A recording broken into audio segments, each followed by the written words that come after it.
Toylar Azərbaycan əhalisinin belə deyək, məişətində böyük yer tutur. Bəziləri belə hesab edir ki, toylara çəkilən xərclər çoxdur.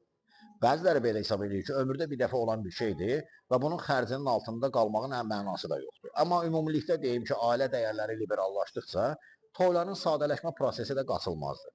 Bəs dünyanın hansı 5 ölkəsi toya daha çox pul xərcləyir? 5-ci yer İtaliya. İtalyanın əhalisi ümumi hesabda toya 24 min dollar pul xərcləyir. Buna toy yerinin seçilməsi, toy məkanı, qonaqların qarşılanması, müəyyən tədbirlər və s. daxildir.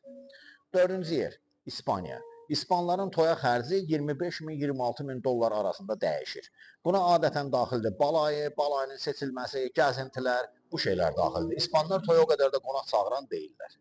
3-cü yerdə İngiltərə durur ki, İngilislərin toya xərci 27-28 min dollar arasında dəyişir. Buna adətən qonaqların qarşılanması daxildir ki, İngilislər Avropada ən çox qonaq qarşılayan xalqlar. İkinci yerdə Fransa durur. Bir fransızın orta hesabla toy xərci 30 min dollardan başlayır. Və ən nəhayət birinci yerdə isə Amerika Birləşmiş Ştatlarının əhalisi durur ki, bu 35 min dollar civarında dəyişir. Bunun da səbəbi ümumiyyətlə Amerikada yaşayışın baha olması ilə bağlıdır. Toya ən çox qonaq çağıran ölkələr hansıdır? Maraqlıdır. Toya ən çox qonaq çağıran 3 ölkə var.